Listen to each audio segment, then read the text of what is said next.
Hi everyone, welcome to this short video on how to revise for A-level sociology.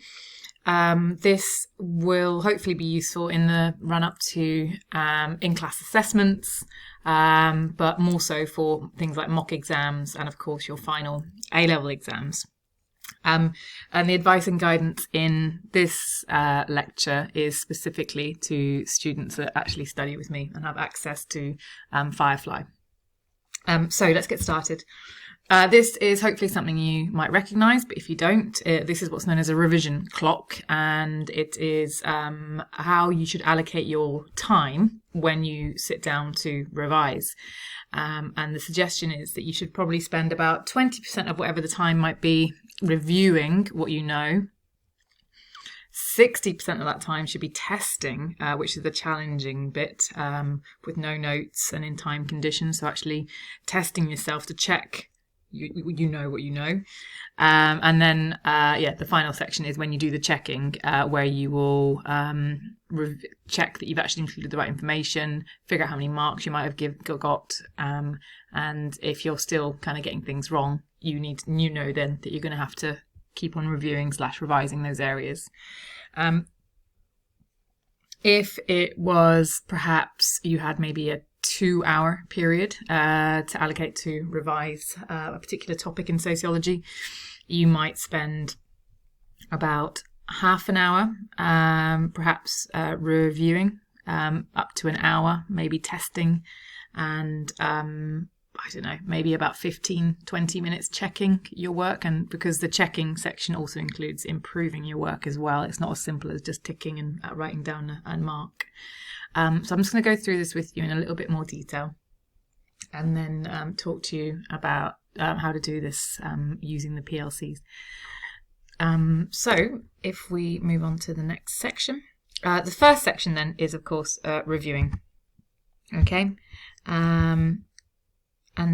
So it's slightly the wrong order here. Reviewing, apologies. There we are.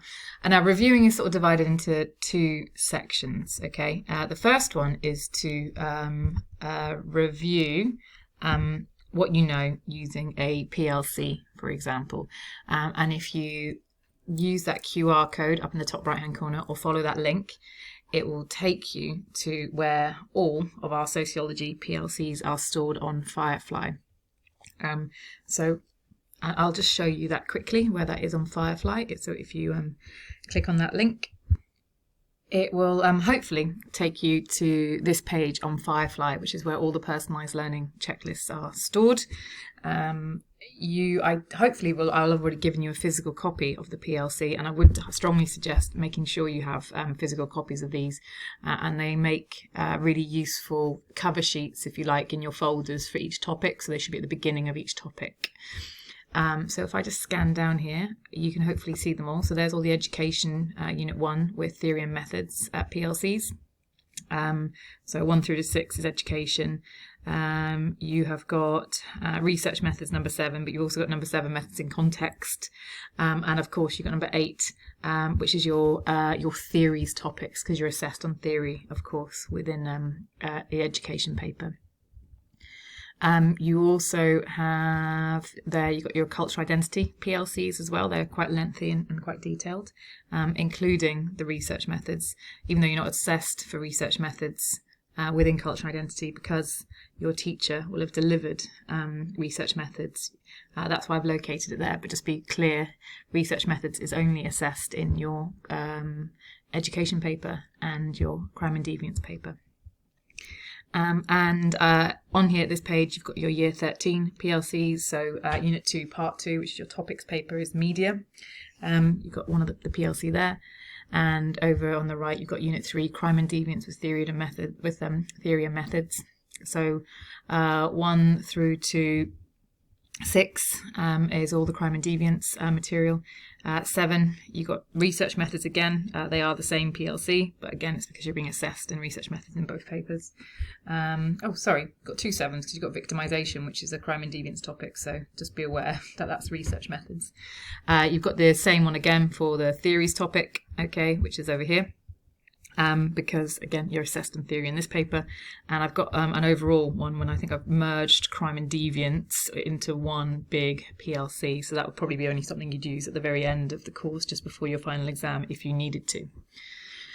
So yeah, those are all your PLCs. So you'll need a physical one in front of you, ideally. Go through them and complete it. So I'll just talk to you about how doing that. Bear with me while I flick back onto the other PowerPoint. Here we go. And this is the one we want now. So I've just given you the example here of using an education PLC. This one is your theoretical perspectives PLC, and in most of my PLCs I will have also included the links to the lectures that I've recorded for those topics. So first things first, you review your PLC. So you need to read the information on the left and really think carefully. Do you know this? Do you understand it? Do you recognise it? And then you need to sort of rank your understanding. You've got three things. You've got poor, therefore you need to learn it. S, satisfactory, which needs more revision. Or C, confident. Okay, so for example, Durkheim's view on social solidarity and workplace skills. I might think, oh, I do know he talks about education, developing social solidarity, but I can't quite remember exactly what he said and how schools do that. So I might say that's only satisfactory. Okay, so I know that I need to revisit that. And then I'll go on and do the same for the other sections. Some students find it helpful to use different colours for P, S and C. So they might use red for P, or a orange or yellow for S, and a green, if anything, C. That gives them a much more visual way of seeing how many reds or greens, for example, they have. You've got 3 opportunities to complete each PLC. First time I would always suggest, is at the end of that topic when you first finished it, to review what you've learnt. Then I'd suggest returning to the same PLC again, perhaps before your mocks, or at the beginning of the following year, depending on when you do that topic. And then you've got a third time, which I would suggest would be just before you actually have your final exam. Of course, these are available to print off as many times as you want, so you can come back to them more than 3 times if you need to or want to. If there's anything on the PLC that you do not recognise and your peers don't recognise, it is worth just having a quick chat with myself or your other teacher just to check it, because it could well be that I've designed this PLC and then maybe I have slightly changed what I've taught in the year, so something new or something, I might have put something in and taken something out but not updated this version of the PLC. So apologies if that does happen. It is worth just double checking with me if it's something you definitely need to know, or perhaps I've changed things. So once you've completed the PLC, which shouldn't take too long, you now need to elaborate. So we're still in the review section of your time. So I would suggest you do need longer than maybe 15 minutes to do a review. This is when you look at what you don't know, so the stuff that was satisfactory or poor, and that's where you start your revision. So you shouldn't just open up your folder and just start reading your notes from a whole topic. You really do need to think, well, what is it you don't understand? What are you not sure about? What should you focus on first? It's easy, like I said, it's easy to revise the stuff that you know. It's easy to open up notes and go, oh yeah, I remember that. And it makes you feel really good because you're like, oh, I'm revising. This is great. I understand these things. The worst time to realise that you don't know something is obviously when you're sat in the exam. So it's better to, as part of your revision, to maybe start off with the areas that you don't feel so confident in. That'll be tough. You'll sit there maybe scratching your head going, oh God, I can't remember this. I don't know this. And that's when you review, for example, your notes. You might re-listen to some lectures. And you should make a revision resource based on what you do at this point. So the suggestion is, mind maps are good as long as they're done properly, okay, and with a lot of detail, making those connections. Flashcards, very useful, again, as long as they're done properly, containing the right kind of information, not swamped with too much information, but likewise not too little information either. Definitely revisit your class notes, and I would, if you're going to, don't just sit there and read through your class notes, highlight information and then summarize from those highlights. It's not kind of good enough to just sit there and read. It won't go in, I don't think. Revisit lectures, that's why I put the links on the PLCs, re-listen to them. Or, of course, use official revision guides from the exam board. They are definitely useful. But, of course, look at the PLC, work out which bits you need to focus on first, and perhaps start with them in those sections in the revision guides. So that is the review section. So once you've done your review, figured out what you're not sure about, and you've revised the stuff you're not sure about, at that point, you need to start thinking about testing. So with testing, you can use the quiz questions that I kind of have used throughout the course. And they are certainly really useful for testing your basic knowledge and understanding of each topic. So, for example, definitions, examples of, and those sorts of ideas. And there will, of course, be quiz questions asking you to remember evaluation points as well. So they are useful. Just be aware that quiz questions will only really help you for the 6 and the 4 mark questions. Okay, and of course, you only get a 6 and a 4 mark in education and a 6 and a 4 mark in your crime and deviance paper. So they won't really be helpful in getting you to use that knowledge in an essay context, which is the majority of your exam assessment. So in order to do that kind of development of skills, you're going to have to use past exam papers and also, of course, within the textbook and revision guides, there are also practice exam questions as well. So do test yourself. And what I've done is I've uploaded onto, oh, sorry, I didn't know that wasn't in full screen.